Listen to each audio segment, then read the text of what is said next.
If you came to ClearPath Fitness to work with me in hormone coaching with the main goal of burning off, losing your minnow belly, you might be wondering, what's the big deal about strength training?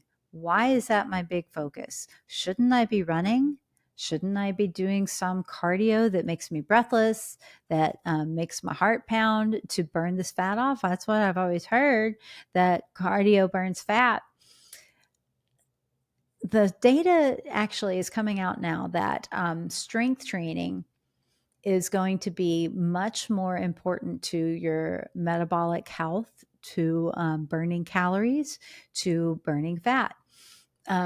Let's think about it. Take it from a long view. So when you do cardio for say 30 minutes and you burn 200 calories, once you finish doing that cardio, your calorie burn from that exercise stops. There's a little bit of a residual effect as your body pays back the oxygen debt, but that's all the calories that you've burned. If you do that every day and you're making sure you're staying, on your nutrition plan until Saturday, and then there's a party and you want to drink wine and eat brownies, it is very easy to overcome that calorie deficit that you have built just from doing that cardio, because it's a finite amount of calories that you've burned.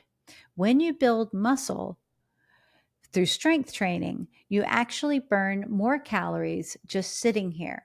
Skeletal muscle is your metabolic engine. The more muscle you have, the more calories you can burn at rest. So when that party comes on Saturday, you can probably rest easy, that you can have a little bit more caloric input there without having to pay the piper too much, at least as far as fat gain goes. That's the first reason. And that's for everybody. Also, studies are starting to show now, the research is finally catching up, and doctors are starting to recommend strength training above all. If you don't have time to do any other form of exercise, you should be strength training, because it is protective against all-cause mortality. Anything that can kill you as far as disease goes is something that strength training can help you get the upper leg on, get a leg up on.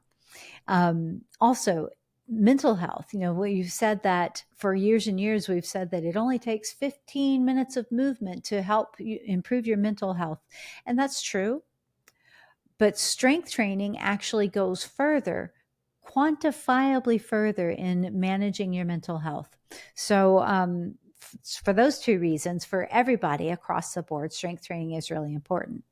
Now, for you, in this particular stage of life, during this flux of perimenopause, it's even extra important. So before now, as in your fertile years, in your young woman life, you had enough estrogen, which is your anabolic hormone, to protect your muscle without really doing that much. It's kind of the way it goes. That's why young girls have all those, they're more curvy than they are lumpy. Have you ever seen the meme with the popcorn? Yeah, it's super cute because there's like these four little kernels sitting outside of the bowl. They're just unpopped popcorn kernels, and they're nice and small and tight. And then the popped kernels are in the bowl, and they're hanging out and looking at the younger kernels that are unpopped, and they're saying, "Yeah, wait till they hit menopause and have a hot flash; they'll blow up too." But don't. Anyway, um, as you as your estrogen declines, as your fertility starts winding down and you pass through the menopausal transition, you no longer have as much of an internal signal for building and maintaining skeletal muscle, which is your metabolic engine. It's also your support. It helps to protect your bones. It helps to protect you. It helps you to move better through life. So you need a louder external signal to make sure that your muscle is protected. And that is heavy strength training. Another consequence of estrogen flux is insulin resistance. Unfortunately, as your estrogen changes, you become less sensitive to insulin, and that means that anything that you eat, instead of being ushered into the skeletal muscles, it has to be removed from the blood, or else that can cause problems. And so all of that glucose is stored as fat. Yeah. So it becomes easier to store fat and harder to build muscle, harder to protect muscle without the external signal to do that. So when you exercise, you actually literally bring new insulin receptors to the surface of the muscle, so that then when you eat after exercise, the insulin will usher glucose and muscle and protein into that insulin receptor and into the muscle. Without the external signal of the exercise, particularly strength training, that insulin will not really have any place to put the glucose, so it ends up in stored fat. So exercise, especially strength training, is going to help protect your muscle and build muscle. It will make you more insulin sensitive. And as we mentioned, as a consequence, it will make you more resilient against aging. It's going to make you more resilient against falls. One of my favorite sayings right now is that I'm not training for my summer body. I'm training for my grandma body. I'm training for my 80-year-old body, so it will still be strong and resilient. I'm training less for what I look like and more for doing the things that I still love for the rest of my life. And that's what we're doing. Now, it needs to be a super strong external, a loud enough external signal. So 5-pound dumbbells, ladies, for 20 to 30 reps isn't what we're talking about here. You need to lift something of sufficient heft, and heavy training is subjective. It's, heavy to you for a certain amount of reps. We're going to start lighter and do 8 to 12 reps, because we're building the foundational systems, the support systems. We're working on the strength of the tendons and the ligaments, and making sure your blood is flowing well. So we're going to start in a higher rep range, just like we're starting with those corrective exercises. And then we're going to get all of that taken care of, get your muscular imbalances strengthened. We're going to strengthen the weak muscles so that they can help share the load, and so that the tight muscles can relax. We're going to make sure that your tendons and your ligaments are strong enough for the work. And then we're going to change it by increasing weight and decreasing reps to the point where you are working so hard that 5 reps is difficult. And that is the way that we can make that signal so loud that your body will not only protect muscle, but start building muscle again. The only way you're going to be able to build muscle is by giving this heavy, heavy signal to make sure that you can stay strong and get stronger and stay mobile and continue doing the things that you love. That's why we focus on heavy strength training.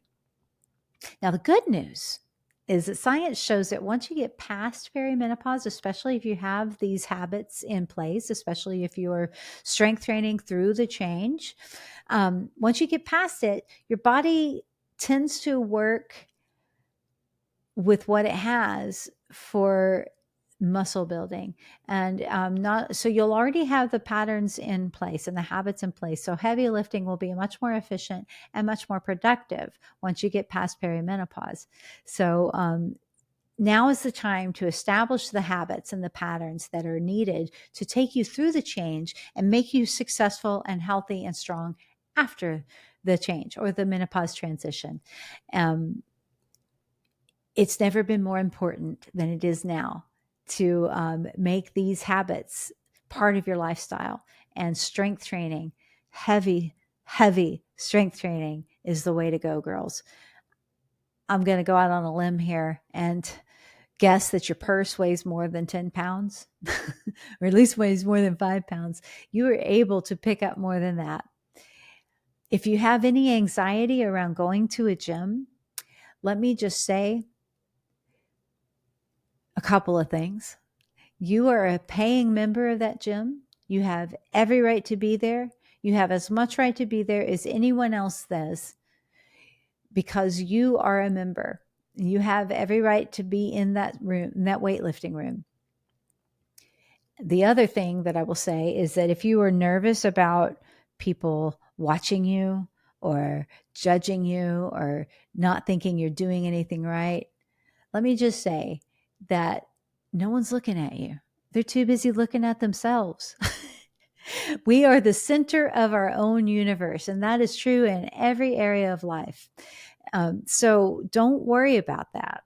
And I will also say that if you give them a chance, experienced lifters in the weight room are going to be the most helpful, most welcoming people that you have ever met. So if you have a question and you see someone that looks like they know what they're doing, not just judging by the way their body looks, but also by the way they are exercising, the consistency in which you see them in the gym, the amount of weight they're lifting, as you're learning good form, the form that they're using. If you have questions, and obviously you can come to me, you can message me through the app, and I'll answer every question as quickly as possible. But if you have a question within the workout and there's someone there that looks like they know what they're doing, they are gonna be more than willing to help.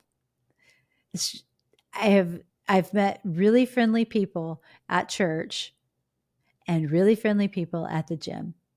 There are friendly people that are out there. So let me restore your faith in humanity here. Not everyone is a jerk. Not everyone has an Instagram booty. Not everyone is there to take selfies. Most people are there to work out, and they're building connections and friendships, and along with their bodies. And you can be the benefactor of one of those relationships. So, lifting in the gym, lifting wherever, lifting is where it's at.